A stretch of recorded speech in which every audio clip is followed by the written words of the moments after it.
हळद रुसली कुंकू हसलं या मालिकेच्या आजच्या भागामध्ये इथे कृष्णा आढळरावांसाठी चहा घेऊन आलेली असते. ती म्हणते, आबा चहा घ्या.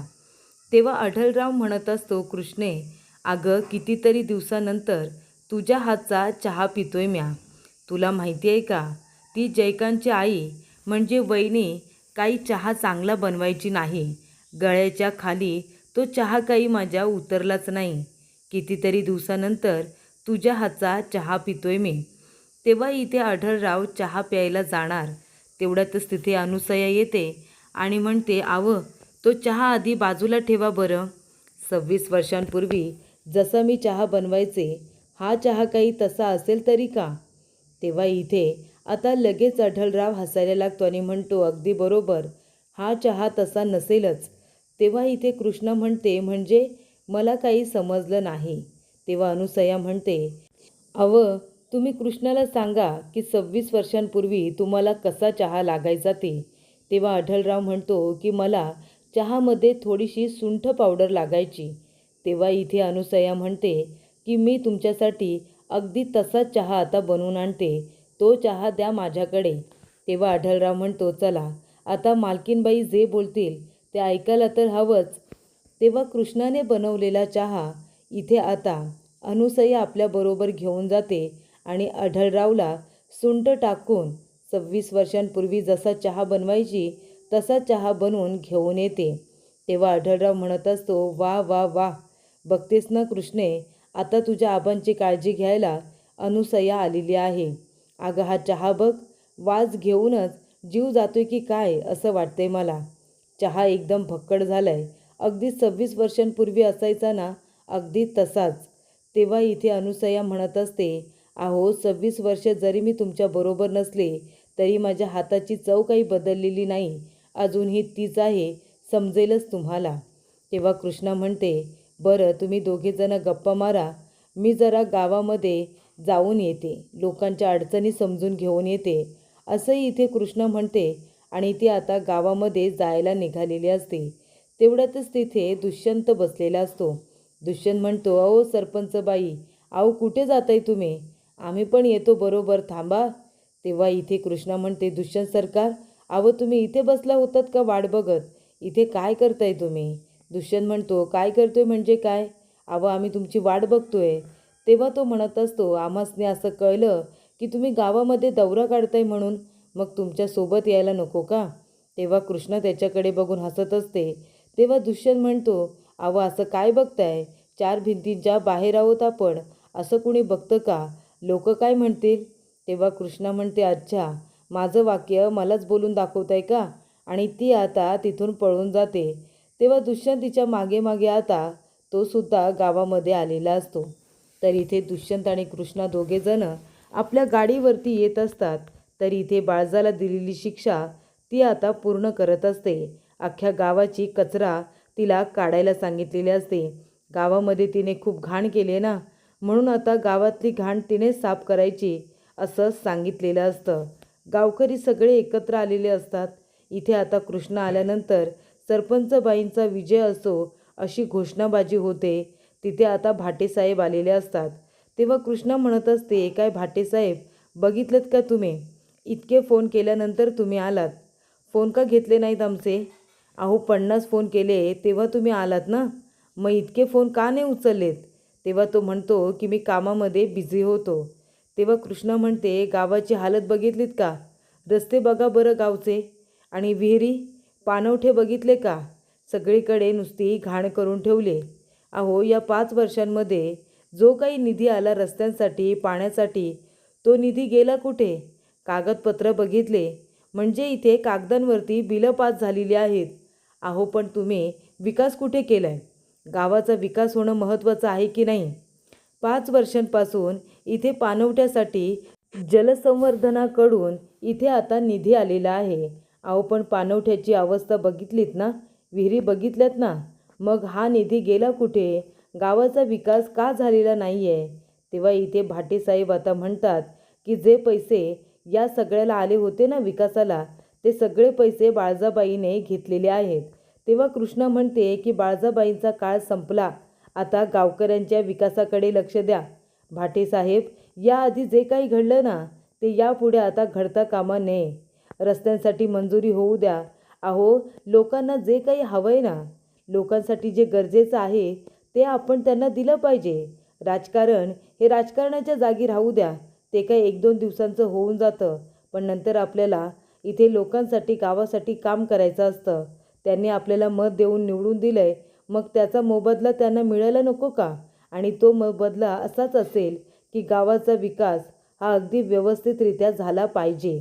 तेव्हा भाटेसाहेब, तुम्ही आता या आणि गावाच्या रस्त्यांकडे आणि विहिरी पाणवठ्याकडे थोडं लक्ष असू द्या. तेव्हा इथे लगेचच बाळजा जायला निघालेली असते. तेव्हा दुष्यंत म्हणतो, काय आई, कुठे चाललीस तू? आता लाज वाटते ना? गावामध्ये किती भ्रष्टाचार केला आहेस तू, बघितलंस का?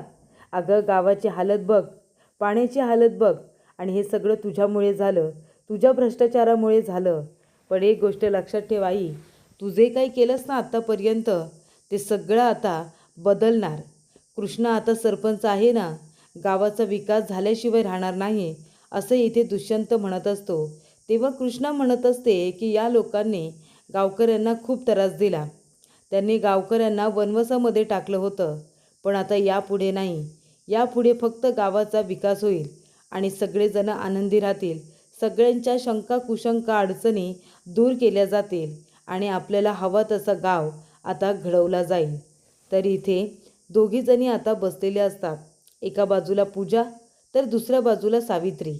या दोघीजणी आता बसलेल्या असतात आणि वाट बघत असतात भक्तीची, की कधी एकदा भक्ती येते आणि घरातली सगळी कामं करते. तेव्हा भक्ती म्हणते, अगं बघ बघ पूजे बघ, अगं माझी कृष्णा जोपासून सरपंच झाले ना तेव्हापासून तिने कामाचा कसा ताबा घेतलाय बघ. किती मन लावून काम करते, लोकांना मदत करते, त्यांची सेवा करते. आज खूप चांगलं काम केलं तिने. तेव्हा इथे आता लगेच भक्ती म्हणते, पण तुम्हाला तिचं कौतुक तर नसणारच ना. तुम्ही तिचं कौतुक का कराल? तुम्ही तर आयुष्यभर तिला फक्त भिकारडी म्हणत आलात. पण बघताय ना, जिला आयुष्यभरासाठी भिकारडी म्हणून हिणवलं, ती आता गरीब माणसांना इथे आता रोजगार देणार आहे. कळलं तुम्हाला? तेव्हा इथे पूजा म्हणते, तू जरा गप्प बसलीस का गं? आणि आम्हाला नको सांगू तुझ्या इथे कृष्णाचं कौतुक, की तिने काय केलं आणि काय नाही केलं. आम्हाला अजिबात ऐकायचं नाही, कळलं ना? आणि काय गं भक्ती, गावभर उंडारण्यापेक्षा जरा जा, आईला मदत कर, स्वयंपाक बनव जा, आम्हाला भूक लागली. तेव्हा इथे भक्ती म्हणत असते, अजिबात नाही. तेव्हा ती म्हणते, काय काय म्हणालीस तू? पूजा म्हणते, आत्ताच्या आत्ता जा आणि चपाती राहिली ती चपाती करायला घे जा. तेव्हा इथे पूजा आता जबरदस्तीने भक्तीला स्वयंपाक करायला सांगत असते. तेव्हा भक्ती म्हणते की तुम्हाला खायचं असेल, गिळायचं असेल तर स्वतःचा स्वयंपाक स्वतः बनवा, कळलं? मी बनवणार नाही. त्यानंतर इथे अनुसया समरच्या केसांना चंपी करून देत असते, तेल लावून देत असते. तेव्हा समर म्हणत असतो, आई अगं माझ्या केसांची अशी मालिश केली आहेस तू की माझ्या डोक्यातला सगळा थकवाच निघून गेला, इतकं बरं वाटतंय मला. तेव्हा इथे दुष्यंत आणि कृष्ण आल्यानंतर अनुसया म्हणते, अरे तुम्ही दोघेजण आलात का? तुम्ही दोघेजणं बसून घ्या, मी तुमच्यासाठी जेवायला वाढते. तेव्हा कृष्ण म्हणते, नको नको काकू, तुम्ही नका वाढू जेवायला, आम्ही दोघेजणं घेतो हातानेच. आणि तेव्हा प्रेक्षकांनो, आढळराव आता बाहेर येतो आणि म्हणतो, या या माझ्या लेकरांनो, इथे बसा. आणि तो म्हणत असतो की आता माझी 2 मुलं आहेत, त्यामुळे प्रत्येक गोष्टीचा राजीनामा देऊन मी आता आनंदाने सुखाने राहायला मोकळा, नाही का? तेव्हा इथे आता आपल्या मुलांवरती, त्यांच्या खांद्यावरती इथे त्याला जबाबदारी टाकायची असते. त्यामुळे शेतीची जी काही कामं असतात ती सगळी शेती, त्यांची जी काही कंत्राटं आहेत, जे काही कॉन्ट्रॅक्ट सुरू आहेत ते, आणि इथे आता पोल्ट्री फार्म हे सगळं कुणाला दिलेलं असतं तर समरला. पोल्ट्री फार्म त्याचबरोबर शेती आणि जेवढी कॉन्ट्रॅक्ट आहेत तेवढी सगळी इथे समरला दिलेली असतात. तर इथे दुष्यंतला जी फाईल दिलेली असते ती कसली असते, तर ती फाईल असते दूध डेअरीची, साखर कारखान्याची, आणि ह्या 2 जबाबदाऱ्या दुष्यंतला दिलेल्या असतात. कारण तिथे शिकले सवरलेला माणूस हवा आहे म्हणून. आढळरावाने इथे आता साखर कारखान्याच्या चेअरमनचा राजीनामा दिलेला असतो. चेअरमन पदसुद्धा तिने आता सोडलेलं असतं. त्यामुळे प्रेक्षकांनो, इथे आता अशा पद्धतीने वाटणी ही व्यवस्थितरित्या केलेली असते. तेव्हा कृष्णा काय म्हणते, आबा अहो महत्त्वाचं पद तुमच्याकडे ठेवायचं ना, लगेच सगळं काही सोडून मोकळं व्हायची काय गरज होती. तेव्हा आढळराव म्हणतो, बाळा अगं असं करू नकोस. अगं मी जे काही केले ते अगदी विचारांती केलेलं आहे, खूप विचार करून मी केले. त्यामुळे आता माझी 2-2 मुलं आहेत ना, ती जबाबदारी स्वीकारतील आणि त्यांच्या जीवावरती मी फक्त आराम करणार, फक्त आराम. बरोबर की नाही अनुसया? तेव्हा अनुसया म्हणते, तर अगदी बरोबर बोललात तुम्ही. तेव्हा इथे दलपत म्हणत असतो, बघतोयस ना जयकांत, इथे दादाने तर सिस्टमॅटिकली आपल्याला बरोबर बाजूला केलं आणि आपापसात वाटण्या केल्या. तेव्हा जयकांत म्हणतो, मी काय म्हणतो बाबा, आता नुसतं गप्प बसून काही होणार नाही आहे, आपल्यालाच आता काहीतरी करावं लागेल. तेव्हा प्रेक्षकांनो, इथे आता जयकांत आणि दलपत दोघेजण एक टीम झालेले असतात आणि तेवढ्यातच इथे दोघांनी ठरवलेलं असतं की इथे काटा काढायचा, पण आता नक्की कुणाचा. जयकांत म्हणतो की आता इथे डाव टाकलाच पाहिजे, घरामध्ये भांडण लावलंच पाहिजे. तर इथे सावित्री आणि पूजा म्हणतात, काय काय म्हणालीस तू भक्ती, तू पीठ मळून चपाती करणार नाही असं म्हणालीस तू? तेव्हा भक्ती म्हणते, हो जे तुम्ही ऐकलं तेच मी बोलले. या घरामध्ये माझ्या कृष्णेला राब राबवली तुम्ही, शेवटीला तिच्या हाती काय लागलं सांगा? तुम्ही तिचा इतका छळ केलात, शेवटीला ती आता सुखात आहे, तिचं तुम्ही काही वाकडं करू शकला नाहीत, कळलं ना? पण शेवटीला द्यायचा तो त्रास माझ्या कृष्णाला तुम्ही दिलातच. त्यामुळे माझ्या बाबतीतसुद्धा तुम्ही तेच करताय. माझ्या कृष्णाला त्रास देऊन तिला या घरातून तुम्ही हाकलून दिलत. आता माझ्या मागे लागलात ना दोघी. पण हे बघा, जसा बाहेर कायदा सुरू आहे ना, तसा घरामध्ये सुद्धा कायदा सुरूच आहे. प्रत्येकाने घरातल्या कामाला आणि बाहेरच्या कामाला हातभार लावायचा. पूजा, तुला चपाती हवी आहे ना, मग तू पीठ मळायचं आणि चपातीसुद्धा करायची, कळलं ना? आता तू एक काम कर, पीठ मळायला घे, तोपर्यंत मी जाते स्वातीला चारा वगैरे देऊन येते. तेव्हा पूजा म्हणते, बघतेस ना आई, बघतेस ना या भक्तीची हिंमत का वाढली. कृष्णा सरपंच झाली आहे ना, तिने आता इथे घरदार सगळं काही सोडलंय आणि ती फक्त लोकांच्या मदतीला लागली. तेव्हा प्रेक्षकांनो, पूजा म्हणते, ह्या भक्तीची हिंमत आहे ना, या आता कृष्णामुळे दिवसेंदिवस वाढत चालले, आपल्यालाच आता काहीतरी करायला हवं. तर इथे कृष्णा जेवणाचं ताट भरून घेऊन येते. ती म्हणते, दुष्यंत सरकार कामात आहात का? हे बघा मी तुमच्यासाठी जेवणाचं ताट आणलं आहे, जेवून घेताय का? तेव्हा दुष्यंत काय म्हणतो, कृष्णा आपण एक काम करूया का, आपण जसं तिकडे बंब्याकडे खाली बसून जेवायचो तसं आताही खाली बसून जेवूया का? तेव्हा इथे कृष्णी म्हणते, हो मग काय झालं, बसूया ना आपण खाली. आणि दोघेजण आता खाली बसलेले असतात जेवायला. तेव्हा इथे कृष्णा म्हणत असते, आज सासूबाईंनी स्वयंपाक केला आहे, समरला आणि आबासाहेबांना जसा स्वयंपाक आवडतो ना तसा केला आहे, तुम्ही खाल ना हो, तुम्हाला आवडेल ना?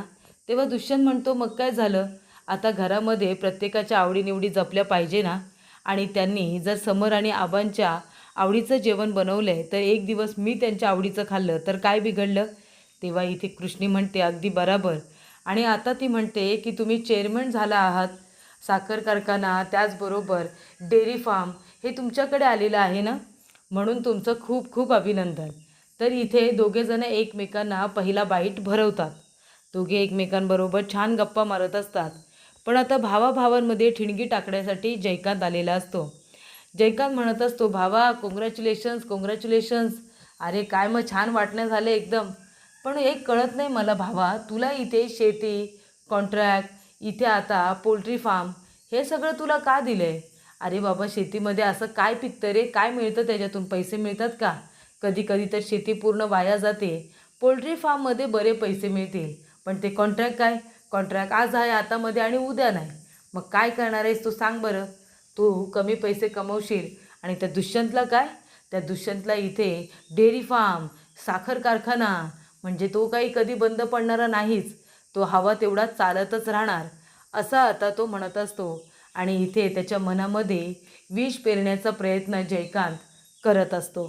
तर प्रेक्षकांनो, जयकांत म्हणतो, भावा तुझ्याबद्दल मला वाईट वाटलं म्हणून मी तुझ्याजवळ बोलायला आलो हां, बाकी काही नाही, बाकी तू हुशार आहेस, तुझा विचार तू स्वतः कर. त्यानंतर इथे बाळजाने साफसफाई केलेली असते आणि ती जात असते. तेव्हा रस्त्यात तिला एक बाई दिसते. ती म्हणते, ओ बाई जरा पाणी द्या हो, घशाला कोरड पडली नुसती, थोडं पाणी प्यायला द्या. तेव्हा ती बाई आता पाणी द्यायला जात असते. बघते तर काय, ती असते बाळजा. ती बाई म्हणते, काय गे बाळजा, तू आहेस का?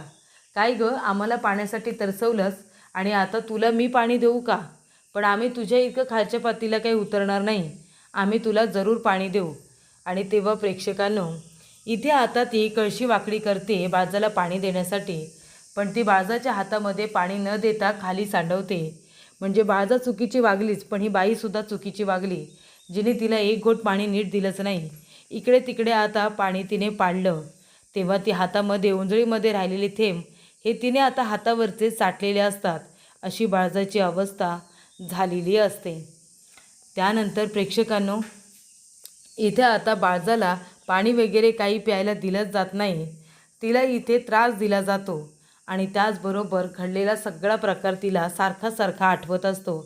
आणि त्यामुळे प्रेक्षकांनो, बाळजाची ही अशी कठीण आणि वाईट अवस्था झालेली असते.